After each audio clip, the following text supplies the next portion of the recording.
A homeless woman holding her baby knelt down and begged a millionaire for food. Not long after, the millionaire also knelt down before her because, "Sir, your pumpkin soup." Anna always said it like that, soft, steady, with a slight lift at the end, as if offering not just the bowl, but a pause in the day. She placed it down with practiced grace, steam curling upward in delicate ribbons that carried the scent of roasted squash and nutmeg. It was a comforting aroma, warm, human. Richard Hale didn't respond right away. He gave a small nod, barely perceptible, eyes still trailing the sunbeams that filtered through the green canvas canopy above his table. The breeze carried the faint rustle of city trees shedding their leaves, mixing with murmurs and clinking glasses. It was lunch hour at the Sterling Pavilion, a place where old money met new ambition beneath white tablecloths and marble planters. Richard had been coming here for over a year now, always at the same time, always to the same table in the far right corner of the courtyard. A private table, though it was never officially marked as such. To his left, seated with perfect posture and a barely touched glass of Chardonnay, was Margaret Whitmore, widow of a once influential senator and now a major board member for 2 Ivy League schools. Her 2 granddaughters, dressed in identical plaid dresses, giggled into their napkins as Margaret hushed them with a maternal firmness that never quite masked her pride. Across from them, Elliot Collins, CEO of a real estate data firm, gestured broadly while explaining ROI curves to his nervous-looking protégé, likely a Stanford MBA, with the telltale combination of designer socks and imposter syndrome. Further back sat Natalie Adams, a high-powered divorce attorney who'd made headlines after representing 2 hedge fund wives in the same year. She ate slowly, sharing a tablet screen with her teenage daughter, who nodded without looking up from her phone. Richard watched them all. Not with envy, not even quite with longing, just quiet curiosity.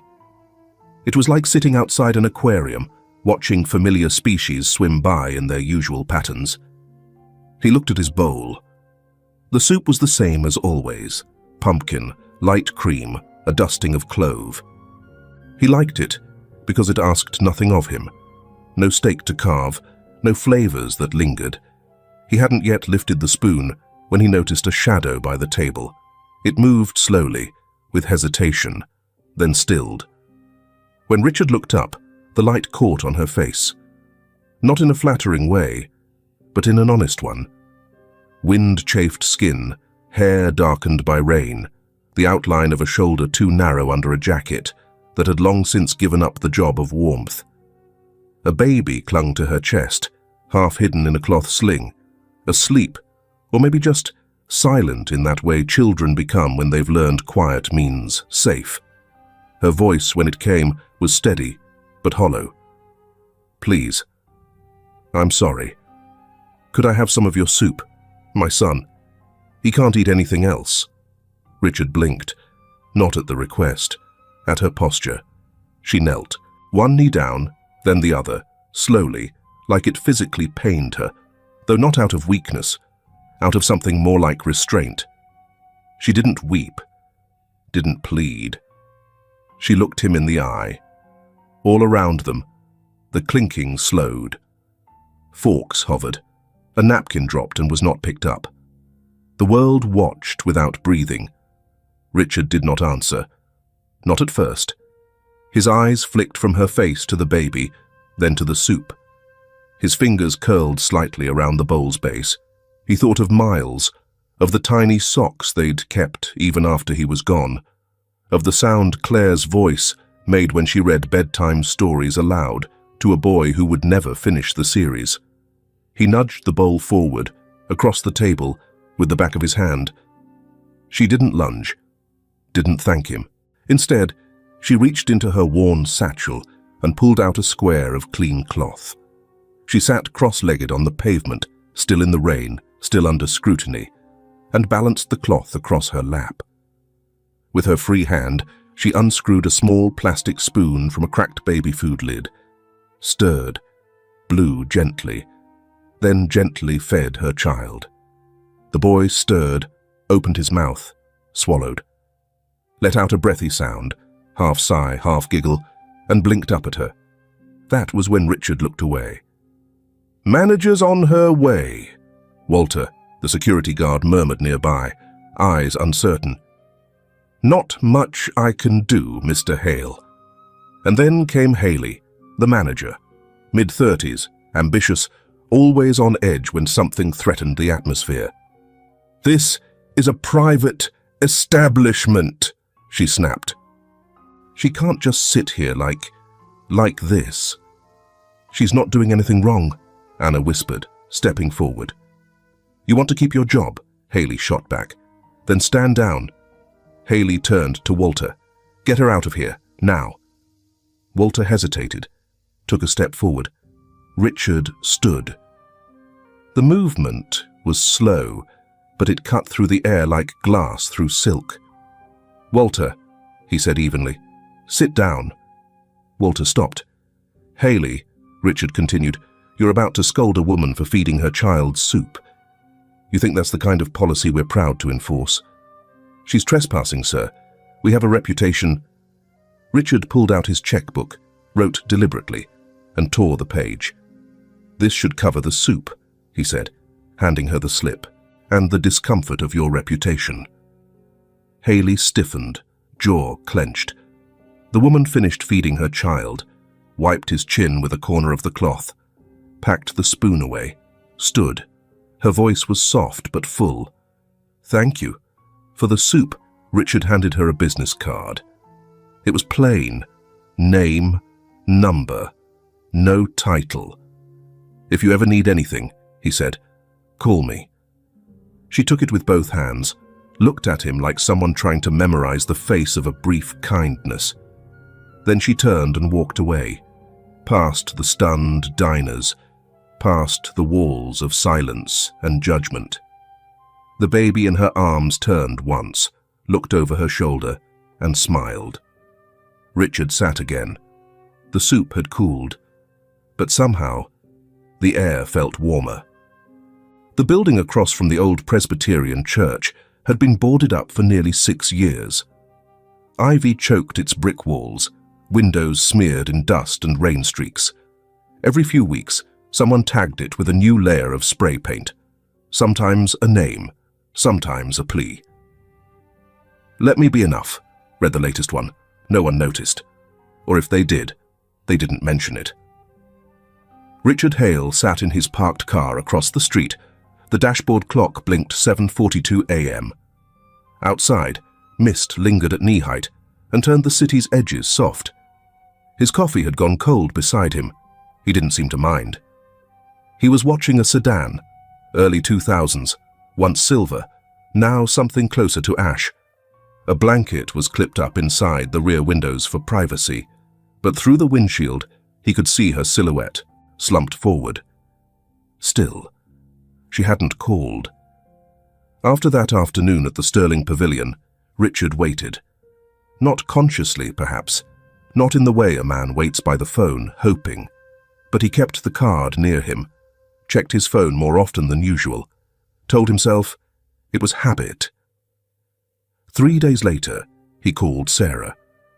"Look," he'd said, tone clipped to hide the discomfort, "I gave a woman my card. She didn't call, but I think she might need help. She was with a child." There was a pause on the line.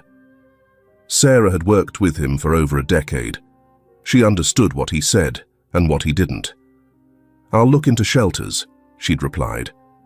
And she had. Now, this was where the trail led, a side lot behind a closed-down church, just west of Lenox Avenue, where a handful of displaced people had created a hushed kind of refuge.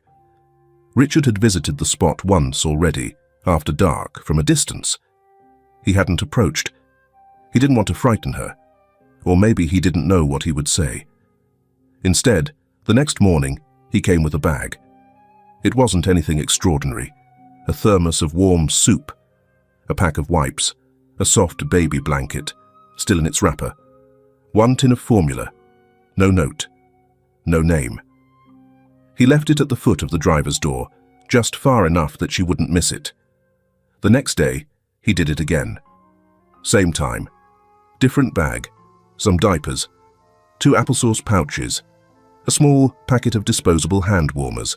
He told himself it was just until she reached out, until she found her way back. She didn't. But the bags disappeared, and once, as he sat waiting, he saw her exit the car, slowly, carefully, with Liam bundled in her coat. She looked down at the package, hesitated. Her hand hovered over the handle, like it wasn't quite hers. Then she knelt, not to pray, not to plead, but to unzip the bag, fingers tracing its contents as if memorizing them. Richard watched her lift the baby blanket, press it against her cheek, and then fold it neatly across her lap. She didn't smile, but her shoulders loosened, almost imperceptibly. Later, she murmured to Liam. He couldn't hear, not through the windows, but he saw her lips move. "Thank you," she said, "but I can't." Inside the car, Richard leaned back, pressed 2 fingers to the bridge of his nose. He wasn't sure what he wanted from her. Not gratitude, not apology. Just something. A signal she still saw him. He returned each morning, not always staying. Sometimes he just dropped the bag and left. Other times, he remained in his car, watching the fog burn away from the windshield, listening to classical stations he didn't really like. Twice, Anna texted to ask if he was all right when she saw him hadn't been to the restaurant for a long time. "Don't worry," he'd replied. "Just driving." On the 5th morning, it snowed lightly, just a dusting, enough to soften the city's edges again. The sedan's wipers were frozen. Frost clung to the side mirrors. Richard approached on foot this time. Slowly, bag in hand. As he neared the car, he saw Evelyn inside. She wasn't asleep. She was sitting upright, Liam asleep across her chest, and the card he'd given her between her fingers. Her thumb rubbed the edge over and over, like it was a worry stone. She didn't notice him right away. When she did, she didn't flinch. She didn't open the door either. He raised the bag slightly, in a silent offer. Through the glass, she nodded. He set it down, turned, walked back to his car. She never stepped out that morning. But as he glanced in the rearview mirror before pulling away, he saw the card still in her hand, pressed against the window, like something halfway between a promise and a boundary. Later that day, back in his office, Sarah entered with a file. She's clean. No criminal record. Real name's Evelyn Moore. 26. Dropped out of a nursing program 2 years ago. Richard looked up. She's got no hospital records since the delivery. No insurance. No driver's license. Just a social from when she was a kid. He nodded once. Thanks. Sarah paused. Are you going to do something official? A foundation outreach? Press? No, he said after a beat.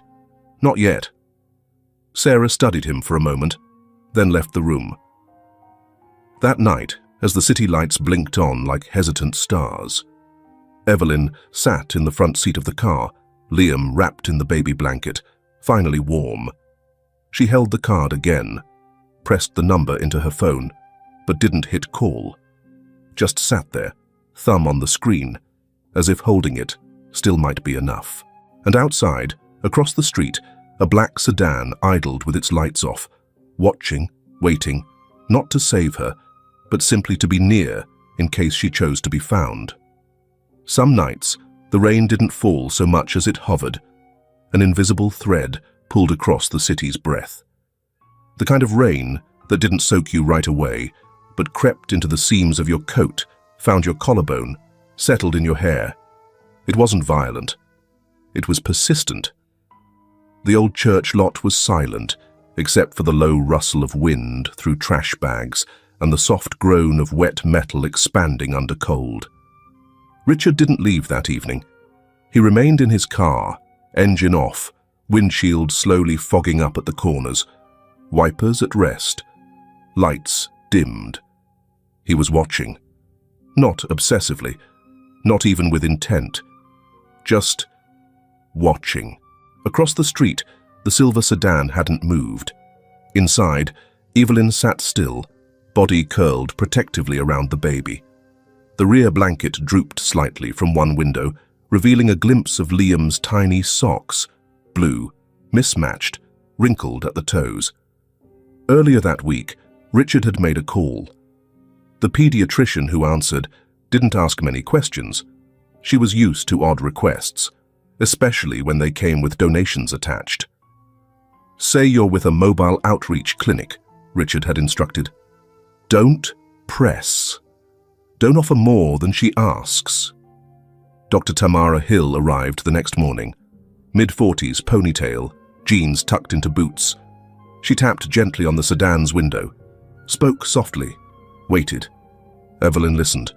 Then, without a word, she cracked the door open and nodded once.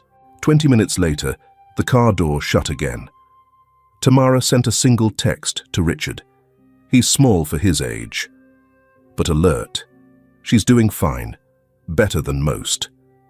Richard didn't reply. Evelyn had rules.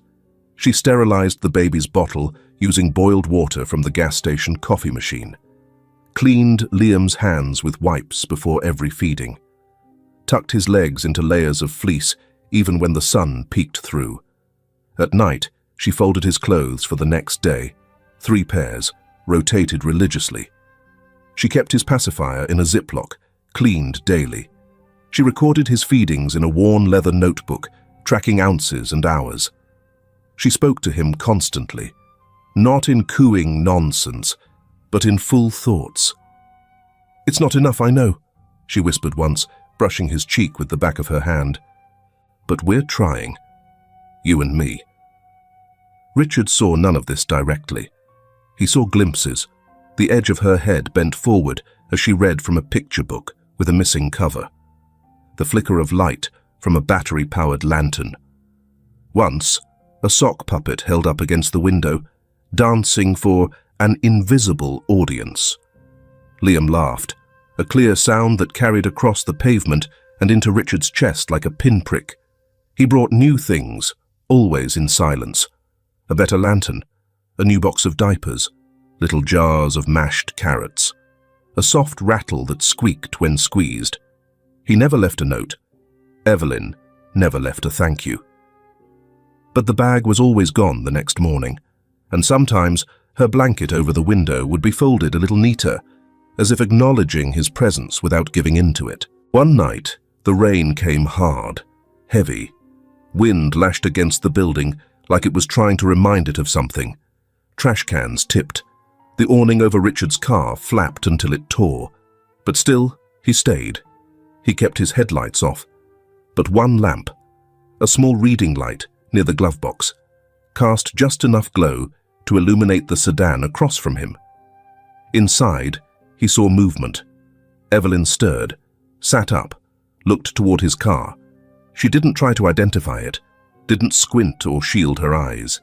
She reached for the curtain behind the driver's seat and slowly pulled it closed, but left a small triangular gap near the bottom, just enough light to leak through, just enough to say, "I see you." By morning, the rain had washed everything clean, except the sidewalk itself. It was still grey, still cracked, but the trash was gone. The graffiti softened, the ivy on the church dripped green like it had just remembered how to grow. Richard stepped out of his car earlier than usual. The bag he brought today was smaller, just a box of cereal puffs, a new spoon with a rubber edge, and a folded note card. This time, not a business card. Just 5 words in his handwriting. "You're doing better than fine." He placed it inside the bag, zipped it shut, and laid it gently by the car, then walked away, not looking back. Inside the sedan, Evelyn hadn't slept. Liam was gnawing on his hand, eyes alert. She kissed his forehead, then sat him upright against a pillow propped between two blankets. She reached for the cereal, smiled faintly, then unzipped the bag. When she found the note, she held it longer than anything else. She didn't read it out loud. She folded it, slid it into the baby book, then turned back to her son. "We'll stay another night," she whispered, "but just one more." Outside, the clouds lifted just enough for sunlight to scatter through the branches. Liam squealed, waving the spoon in the air like a flag. And Evelyn, eyes on the messy curl of his hair, laughed. The kind of laugh that doesn't ask to be heard. The kind meant only for the one who made it possible. The wind had shifted overnight. It was no longer brushing the edges of the city, it now moved through it, with purpose. Banners on lampposts flapped hard enough to slap metal. Leaves chased each other across sidewalks like children left unsupervised. And inside the silver sedan, Liam burned. Evelyn had woken to his whimpers, the kind that didn't rise to a cry, but settled low in the throat, ragged and unsure. His forehead was hotter than it had ever been, his lips pale, dry, and parted slightly as he struggled to breathe through his nose. She murmured to him, wiping sweat from his chest with the hem of her sleeve. "It's okay, baby. Just the air's too dry, that's all. We'll get you feeling better." But the wheeze deepened. The tiny body in her arms curled inward, like something trying to fold itself, smaller than pain. Evelyn's hands trembled as she soaked a cloth with the last of their bottled water and pressed it to his brow. It cooled quickly in the air. Too quickly. She whispered nonsense into his ear. Fragments of lullabies, snatches of grocery lists, her own name, repeated like a prayer she didn't believe in. And then, sometime after midnight, she gave up, pretending it would pass. She wrapped him tightly, tucked the baby book into her coat pocket, and stepped out into the street. The hospital lobby was all hard angles and colder light. Reception sat behind a glass divider, backlit and silent, typing with her nails. Evelyn didn't approach immediately. She stood just inside the door, clutching Liam to her chest. She looked down. His eyes were half-lidded, his breath shallow and fast. Evelyn walked forward. "Please," she said, voice tight. "He's got a fever. I think he's not breathing right." The receptionist glanced up, indifferent. "Insurance?" "I don't have it," Evelyn said. "But He's sick. Please. Can you ID? I lost it. I mean, someone took my bag. I can't. No ID, no insurance." The woman's tone didn't rise. It didn't fall. It simply stopped. "We can't admit without proof of identity. You can try a free clinic in the morning." "But he needs help now." The receptionist turned to her monitor again. Evelyn backed away, stunned.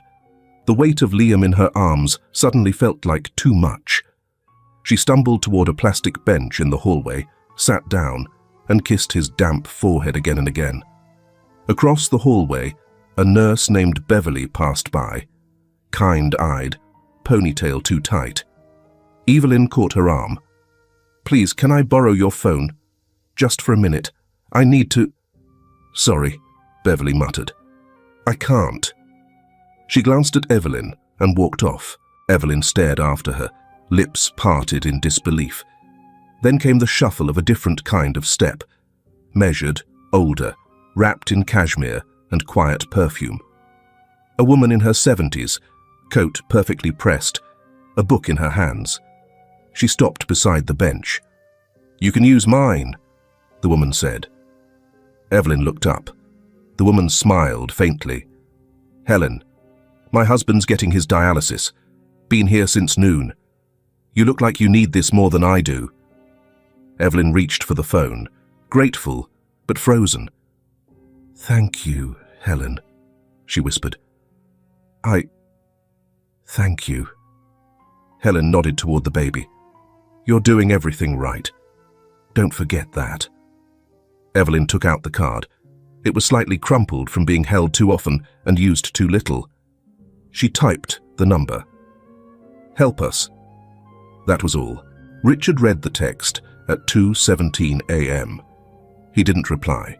He didn't call. He arrived.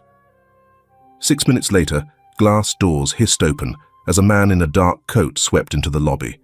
Tall, direct. He didn't speak to the receptionist. He didn't pause. His eyes found Evelyn immediately. Her face pale, the baby nearly limp in her arms. He walked straight to her, reached out, took Liam carefully, confidently, cradled him like someone who had done this before, and also like someone who had not for a very long time. Then, to no one in particular, he said, "Triage." Now. Beverly appeared from a side hallway, hesitated. "Sir, I—" Richard looked at her. One glance, no malice, just certainty. She turned. "This way." They disappeared through the double doors. Evelyn stood alone in the fluorescent hallway. She hadn't cried in weeks. Not when the bank closed her account. Not when her last spare bottle of formula spilled inside the glove box. Not even the night she first slept in the car. But now, she felt her knees shake. She sat, slowly, one row of chairs behind where Helen had been. A moment passed. Another. Then she whispered, to no one this time, not even Liam. "I knew it was you," she said, "from the beginning. I knew you were helping." Her hands twisted together in her lap. She stared at the scuff marks on the floor. "I didn't call because I didn't know how to be seen like this. By someone like you. Someone decent." Silence. Then the sound of steps. Richard sat beside her. He didn't look at her, just exhaled, slowly. The sound of a man holding more than one weight. She didn't look at him either. "I'm sorry," she said quietly. "Not for needing help, just for being afraid of it." He shook his head once. "For a child," he said, voice low. "No one owes an apology." They sat that way for a long time, not touching, not even facing each other. But the space between them had changed, not vanished, but loosened, enough to let light through. It began with a question spoken into stillness. "Do you think he needs a home?" Richard asked Sarah without preamble. He stood near the wide window in his office, coffee cooling untouched in his hand, the morning light glinting off the buildings below. His voice didn't rise. It wasn't really a question. Sarah, seated behind her desk, with her reading glasses resting at the bridge of her nose, paused before replying. "I think he already has one," she said, watching Richard closely. "But if you mean a roof, 4 walls, running water and heat, then yes, he needs that too." Richard nodded once. "Leave a comment pencil if you're listening to this story with a loved one. And if you're alone, write eraser. Find one. Nothing big, just safe, and east-facing windows. Sunlight? Every morning," he said. "It matters." The apartment wasn't luxurious. It wasn't meant to be. 2 rooms, a kitchen the size of a generous closet, a bathtub with scuffed enamel. But it had hardwood floors that warmed underfoot when the sun rose. It had a working stove, a clean crib, fresh paint on the window frames. And on the second floor, through those tall windows, golden light spilled in, like it was always meant to belong there. Evelyn stood at the doorway when they arrived. She didn't step in right away.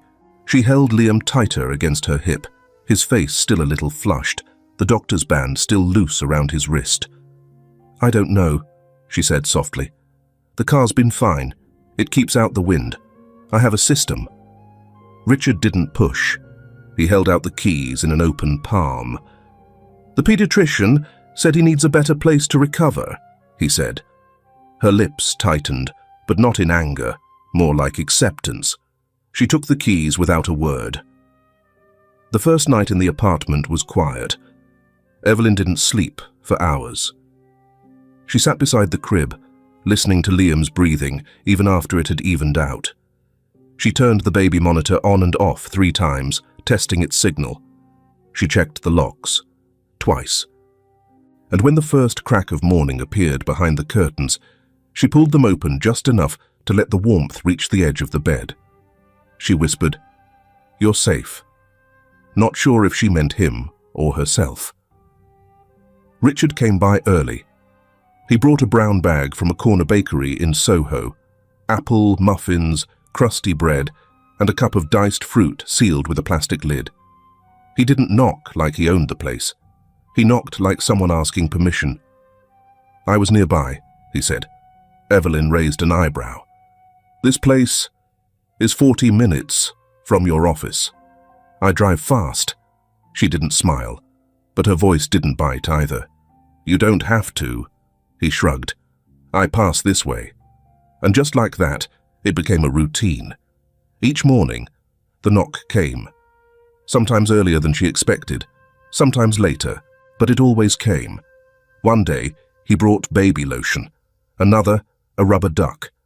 Once, a tiny set of stacking cups that Liam stared at like they were ancient treasure. He didn't stay long, just helped unbox the new things, then lingered near the crib. Evelyn let him. She didn't ask why. She didn't remind him they weren't family. She just watched. He was clumsy at first, his hands too large, his instincts off. He wiped too hard, poured too much formula, fumbled with the diaper tabs.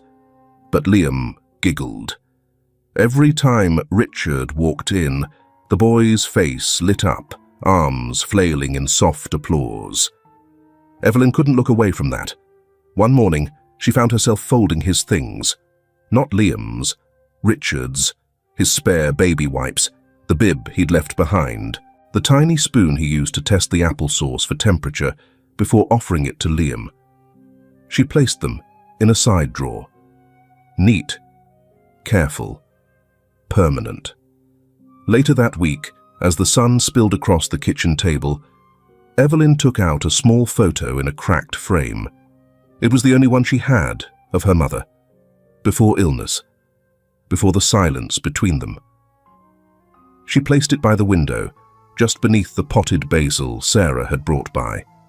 Beside the photo, she tucked the baby blanket Richard had first left in one of those bags, back when they hadn't yet spoken, beyond 5 words.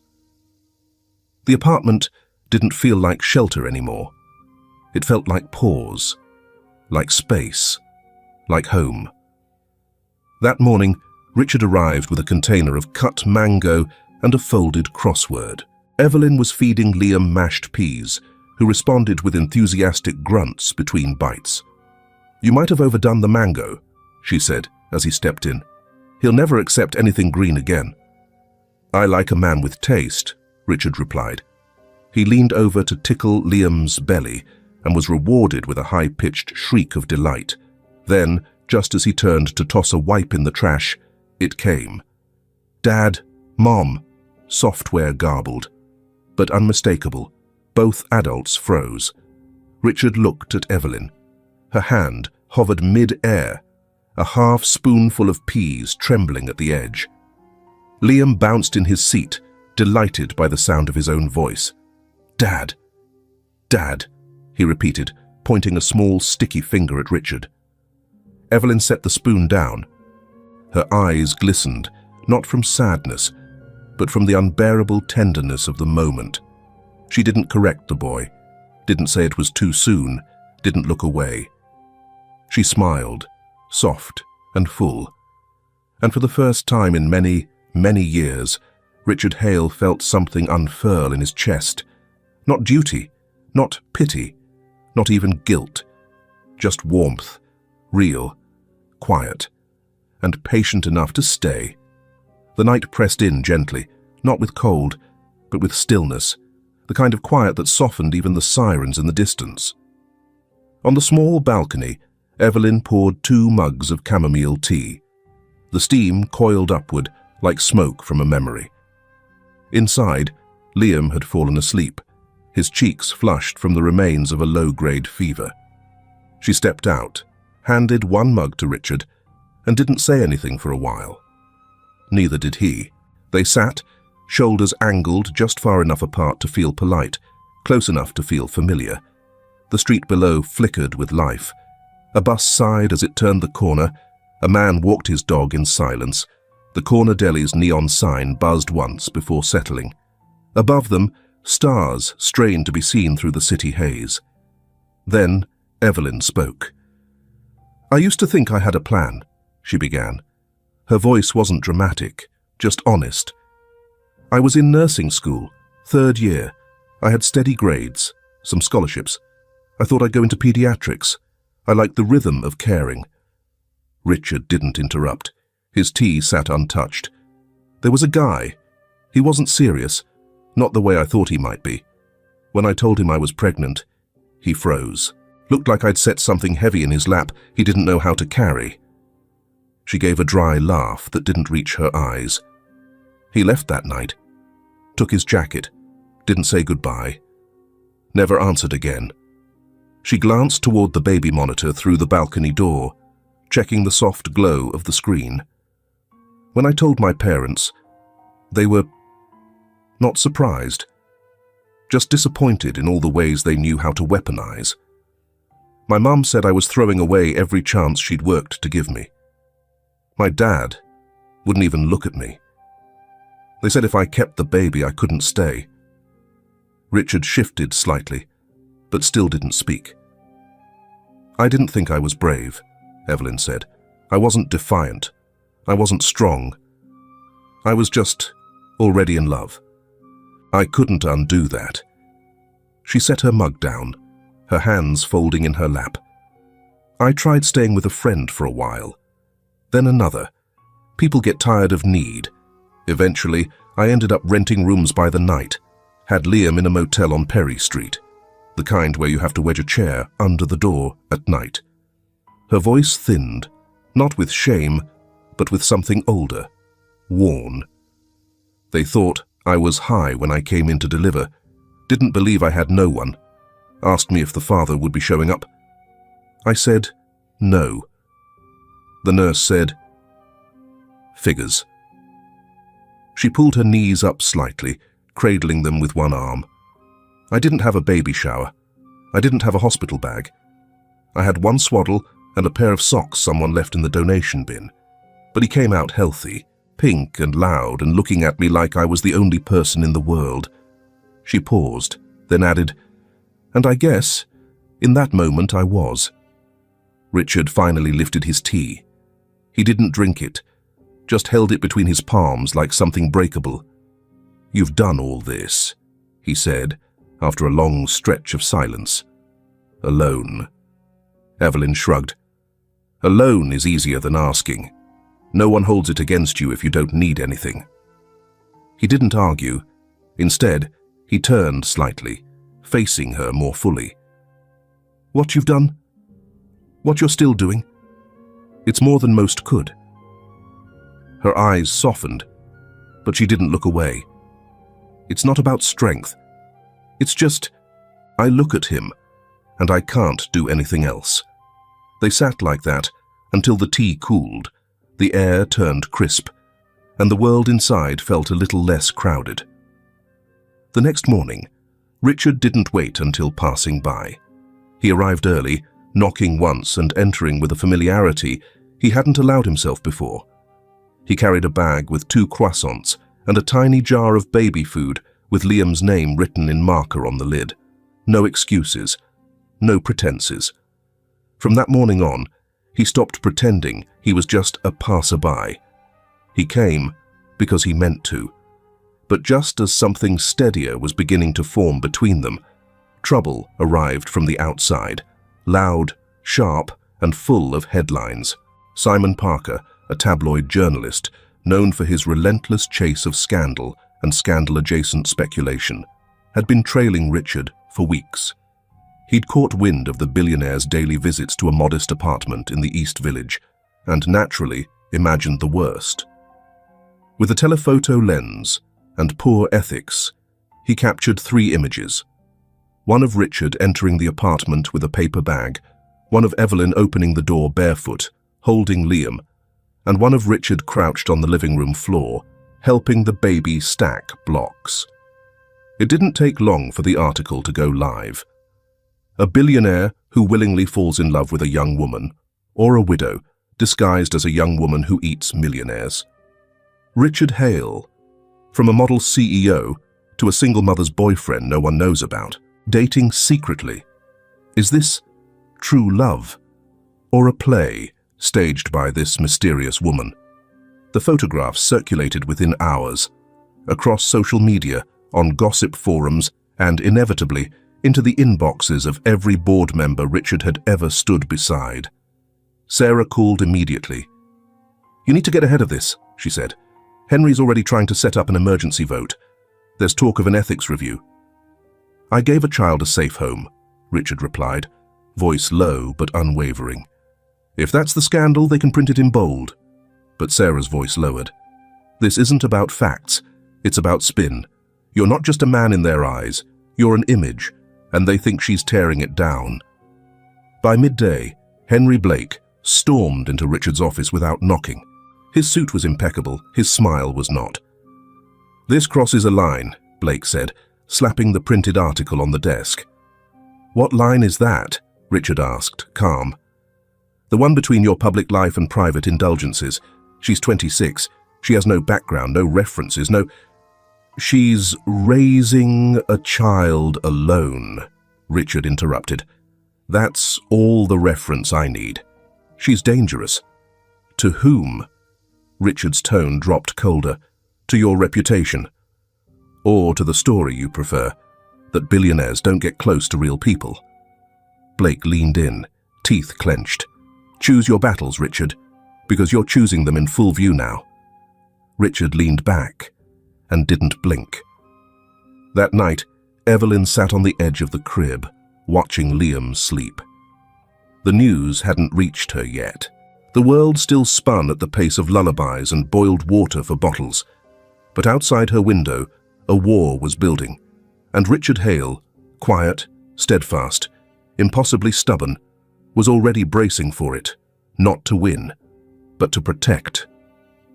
The magazine was damp and creased, stuck halfway under a broken crate beside a row of trash bins in a narrow alley behind the Church Street apartments. Donna Moore nearly stepped over it until the name caught her eye.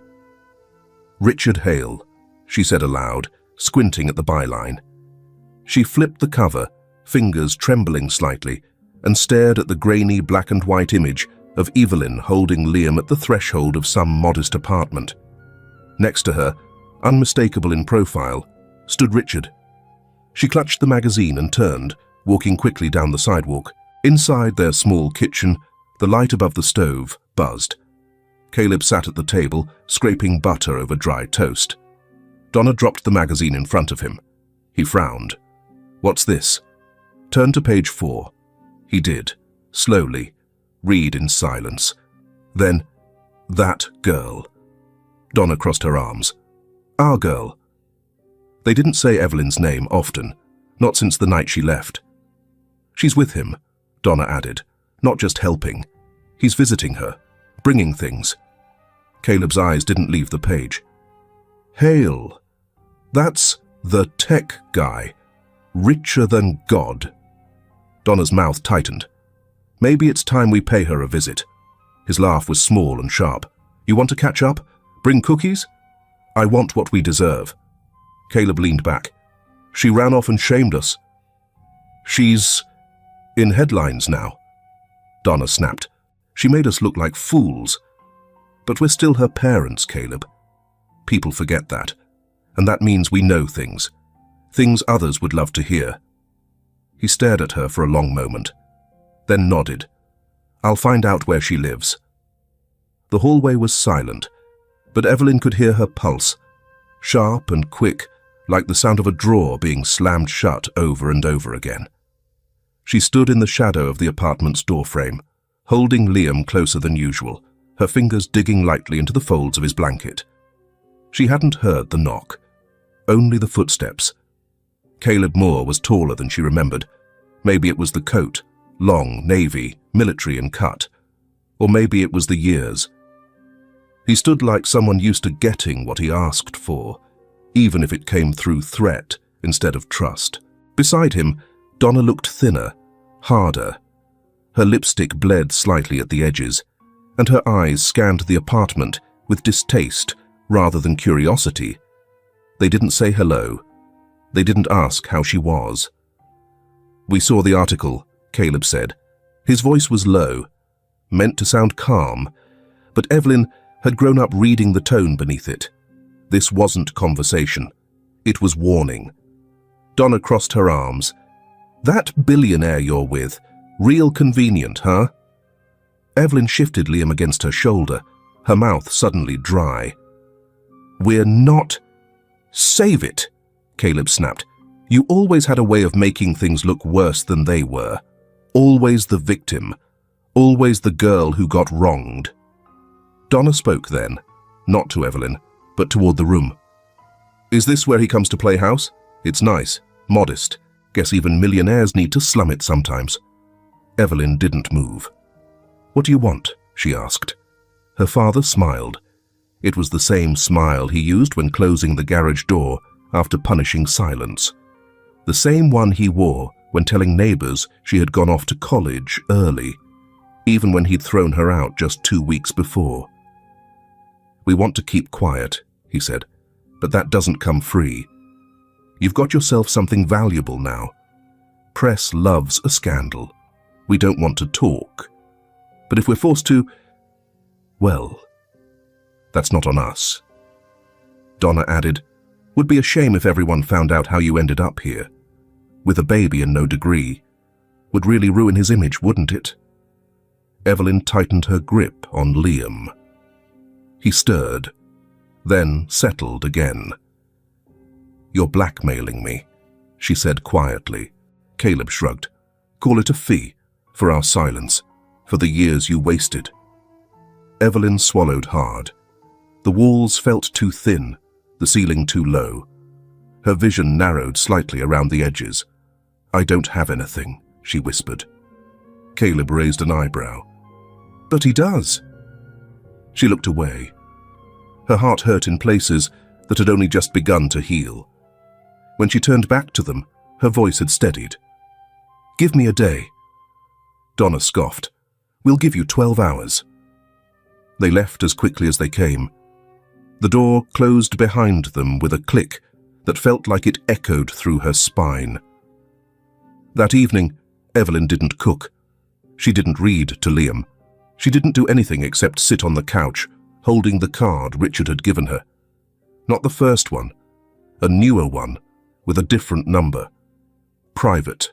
She pressed the digits into her phone, but didn't call. Instead, she waited. At 9:37 p.m., she opened the door. Richard stood there, holding 2 paper bags, one from the bakery, one heavier. "I got you those muffins again," he said, "the cinnamon kind." She didn't answer. Inside, he set the bags down, turned, and saw the look on her face. "Is Liam okay?" She nodded. "He's sleeping."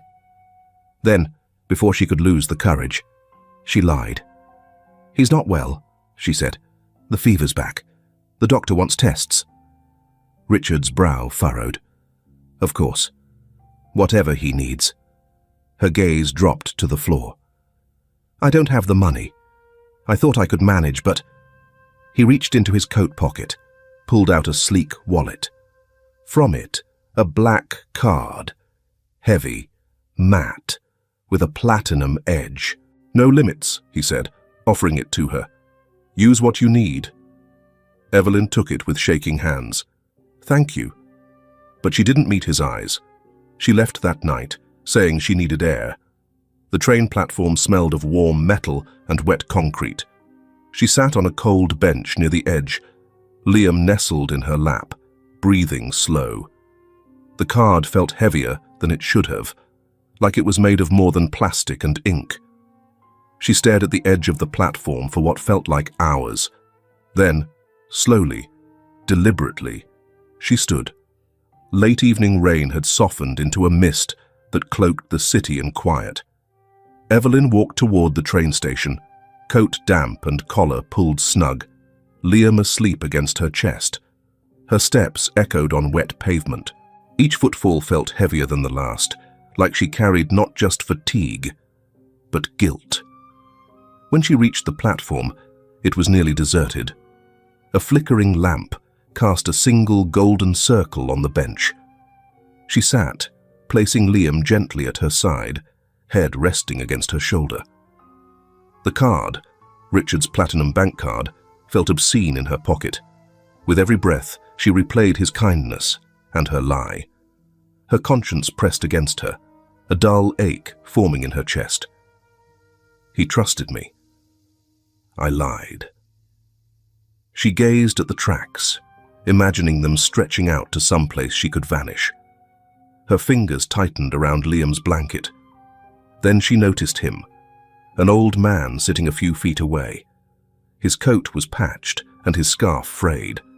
He leaned on a cane, eyes closed, yet his presence seemed deliberate, anchored. When her sob merged with a distant train whistle, he opened his eyes. "Your heart's loud tonight," he said softly, voice like gravel warmed by wood smoke. Evelyn started. "Excuse me." He shifted forward. "I heard it," he continued, "screaming in your head, the lie you told him.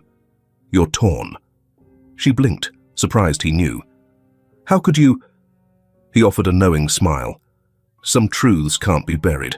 The conscience shouts when you try." Her eyes filled. "You don't know him." He nodded. "I do. I'm a psychic. I see through every heart in the world. A man who built himself on anchor and heart. He believed in you. He believed in better." She looked away. The rain whispered on the rails. "Go back," he said quietly, "before it's too late." Her breath hitched. The lamp flickered. Evelyn rose without words. She hugged Liam close, whispered into his hair, then turned toward the exit. Rain had picked up again, droplets pattering on the pavement. She hurried forward, coat soaked, hair clinging to her forehead. When she reached the apartment building, she paused outside the door. The card felt like a stone in her pocket. Her hand trembled as she raised it to knock, but lowered it again. Instead, she stood beneath the awning, rain sliding down her face. The door opened before she touched the knob. Richard stood there, water beading on his hair, collar damp, eyes steady. He didn't ask questions. She held the card out. "I can't," she whispered, voice cracking. "I lied about Liam, about their threats. I lied to you." Her sob was quiet, as if trying not to disturb the still air. "I'm sorry," she continued, tears running freely. "I'm nothing like them. I don't want you to feel betrayed. I'm so sorry. I'm afraid I'm going to ruin your career. I'm afraid my past will cost you everything. I'm afraid my parents will hurt you and Liam."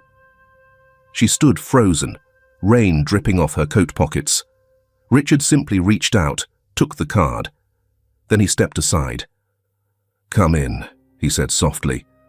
She crossed the threshold, shaken but awake. Inside, Liam stirred. Evelyn wiped her face, picked him up. He curled against her neck. Richard closed the door, moved to the window to pull down the curtain. The living room glowed in a golden hush, as if they were safeguarded inside. He returned, folded his coat, and met her eyes. "I believe you," he said. "And I still believe in us." She nodded, voice small. "I just couldn't stop the lie." He crouched down, calm and composed. "Truth matters more. You told it." They remained there, side by side. He didn't hug her. He just sat, steady, silent, unwavering like a street lamp during the storm. Morning light cast pale beams through the curtains. Liam lay sleeping in his crib. Evelyn and Richard shared toast at the table, a quiet meal after a turbulent night. He set a small envelope beside her plate. Evelyn glanced at it. "What's this?" He shrugged. "A start, if you're willing." Her fingers closed over the envelope. She looked up, eyes brighter than before. He took her hand and squeezed gently. She responded. A slow, hopeful return. Later that day, he appeared at her door, coat in hand. "Let's go," he said. They walked to the car together. Neither spoke much. The air was too new, too charged with promise to fill with words. When he parked outside the modest motel where her parents stayed, Evelyn stiffened. She looked down at her shoes, then at him. He noticed and offered his hand. She took it, firmly, for the first time. They stepped inside, side by side, moving toward an uncertain future. Together, resolved, and true. 9. The motel was older than its sign claimed. A flickering vacancy light buzzed above a crumbling sidewalk, and the red paint around the doors had long since turned to rust.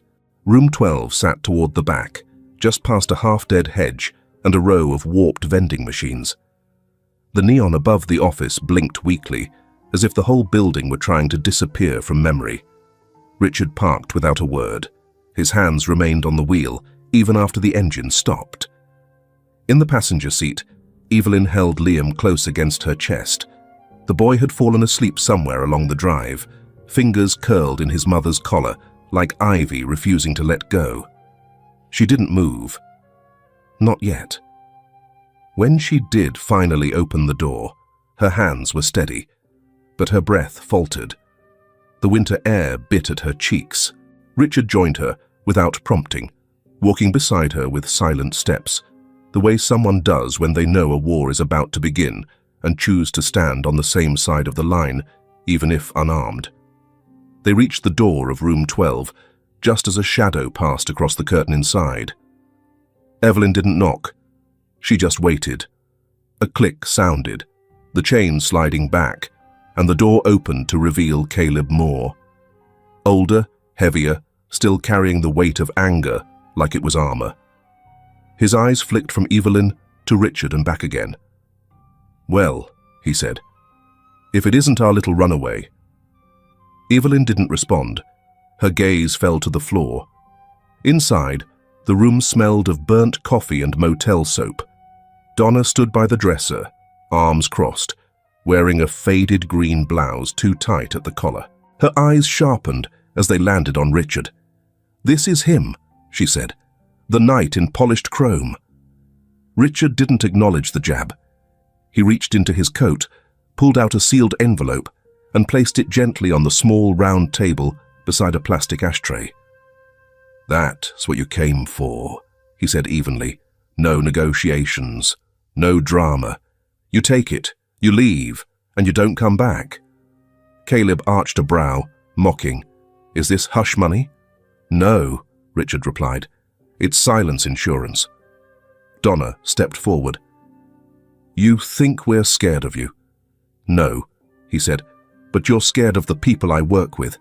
The ones in Baltimore, for example." He met Caleb's eyes, level and cold. "You remember 2009, Richard said. You left more than unpaid bills." Donna looked confused, but Caleb didn't. He turned a shade paler. "I've already given them your name," Richard added, voice quiet as frost. "They're waiting to hear whether I press send." There was a pause. Then Donna snatched the envelope from the table. "We'll go," she muttered. Caleb didn't speak again.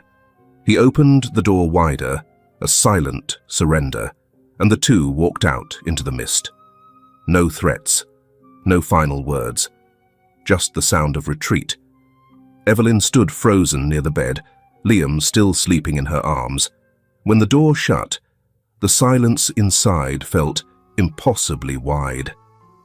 She turned to Richard. "How did you know?" "Sarah," he said. "She checked them out months ago, in case they ever came knocking." Evelyn's eyes welled, not with fear this time, but with the raw, aching gratitude of someone finally being protected instead of punished. She looked down, her voice a whisper. "They used to say I wasn't worth defending." Richard didn't respond with words. He just offered his hand. She took it without hesitation. Outside, the rain had stopped, but the air was still damp with threat. They walked back to the car slowly. Richard opened the passenger door and waited while she settled Liam in gently, then shut it with a careful click. The ride home was quiet, but it wasn't the silence of distance. It was the stillness that follows a storm, the moment you realize the walls held, that you're still standing, and that someone stayed with you through it. Back at the apartment, Liam stirred awake. His arms lifted toward Evelyn instinctively. She gathered him close, kissed the soft spot beneath his ear, and whispered something only he would understand. When she turned, Richard was still by the door, watching, waiting. "You didn't have to come," she said softly. "I know," he replied. Her smile was faint, but real. She reached for his hand again. This time, there was no shaking in her grip. Later that night, while Liam slept with one hand fisted around his rattle, Evelyn found the second envelope on the counter, one Richard hadn't mentioned. She opened it slowly. Inside was a deed, a key, and a note. It said only, "If you ever want to stop surviving and start living." She didn't cry. Not that night. But she didn't put the envelope away either. She kept it beside the crib, like something sacred, something earned. The semester began on a chilly Monday, the kind of morning that felt like it had been washed in silver. Frost clung to windows and street signs, and the sky above the East Village was a soft, uncertain grey. Inside the modest apartment, however, warmth bloomed gently between bowls of steaming oatmeal, the rhythm of soft lullabies, and the gurgling laughter of a one-year-old who had just learned how to say more with both hands and cheeks. Evelyn stood in front of the mirror by the door, adjusting the collar of her white coat for the third time. A navy blue badge, newly laminated, caught the light with its fresh print. Evelyn Moore, student nurse. Reinstated. Behind her, Richard waited with a steady calm, one hand resting on the stroller handle and the other holding a thermos of tea he made, unsweetened, just the way she liked. She looked at her reflection and exhaled. What if I've forgotten everything? The routines, the procedures, the late-night study groups. What if I fall behind? You won't, Richard replied without hesitation. You didn't forget how to be a mother. You won't forget how to care. She half smiled, but her eyes flicked toward Liam on the rug, surrounded by plush toys and plastic stacking rings, squealing with delight as he banged a spoon against a Tupperware lid. And what if he forgets me while I'm gone? She asked, quieter. Richard crouched beside the boy, brushing a crumb from his cheek. Then I'll remind him. Every hour. That reassurance came in the form of Teresa, a stout woman in her early 60s, hair always tied in a low bun and eyes like polished stone. She was a retired NICU nurse with decades of intuition and the kind of presence that made toddlers behave and new mothers exhale. The first time Evelyn met her, Teresa had simply looked Liam up and down and said, "He's got strong lungs, and you've done better than fine." From then on, Liam adored her, and Evelyn trusted her. School wasn't easy. It never had been. But something was different now, not in the curriculum, but in Evelyn herself. She returned to lectures with sharper focus. Her classmates, mostly younger, greeted her with curiosity at first, then with admiration. She tutored one struggling first year through anatomy. She bandaged a girl's wrist after a kitchen mishap and stayed late to help an older professor sort clinical files. Some whispered that she was the girl from the article. But no one said it to her face, because her presence, quiet, grounded, made the rumors feel too small. And at night, when she returned home, Liam would squeal and sprint across the living room, arms outstretched, his baby book flapping behind him like a cape. Evelyn would drop to her knees and catch him mid-flight. Teresa would gather her things and wink on the way out. Sometimes Richard was there too, waiting with takeout and a folded newspaper. Other times, he would show up later, when the house had gone dim and only the soft light from Liam's nightlight remained. He never knocked loudly, never intruded, but he was always there. One evening in early spring, they went to the park. The sky was lavender blue, warm enough to ditch coats, but not quite summer. The cherry blossoms had started to bloom. Families dotted the lawn, children screaming with joy near the merry-go-round. Liam chased butterflies, arms flapping like wings. Evelyn stood nearby, wearing a white dress that danced in the wind. Her hair was longer now, brighter. Her shoes were scuffed, but her steps were sure. Richard waited beneath a tree, one hand behind his back, the other resting casually in his jacket. When Liam tripped over a patch of dandelions and came up with something small in his hand, Evelyn turned. A velvet box. Her breath caught. Richard walked over, knelt gently before her, opened the box without ceremony. Inside, a slim silver ring, no diamond, just a soft glint and a promise. "I have no vows to offer," he said, voice low. "No lines rehearsed, just this. I have every reason to stay and no desire to leave." Evelyn didn't speak. She didn't need to. Liam barreled into them both, wrapping sticky arms around Richard's leg. "Daddy!" he cried. The word was clear, jubilant, like it had always been true. Richard scooped him up. Liam laid his head on Richard's shoulder with the comfort of 1,000 nights, even though it had only been dozens. Evelyn stepped closer. Her eyes shimmered, but not from surprise, from certainty. She nodded. Once, no tears, no grand gestures, just a quiet moment in sunlight, beneath branches newly in bloom. They sat together on a park bench, the ring still tucked safely inside its box. Evelyn rested her head on Richard's shoulder. Liam nestled between them, playing with a blade of grass. Birds chirped, wind passed through the trees like a lullaby. A pair of teenagers walked by, giggling. But on that bench, for those 3 people, one bruised woman, one stubborn man, one soft-cheeked boy, time slowed. There was no audience, no flashbulbs, no legal contract, only a silence filled with peace, only a pause deep enough to contain a beginning. And maybe that's what family was, after all. Not a ceremony, not a bloodline, just the choice to stay. Again.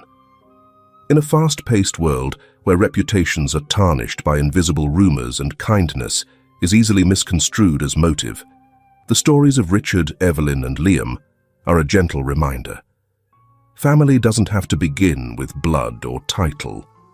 Sometimes it begins with a silent nod, a hand extended when you have no one else, someone willing to stay even when there's no obligation. None of them are perfect. Richard is no savior, Evelyn is no hero, and Liam is just a child learning to trust in open arms. But that's what makes their bond real, even stronger than any traditional definition. Because sometimes family is a choice, and love is the only thing that doesn't need permission to exist.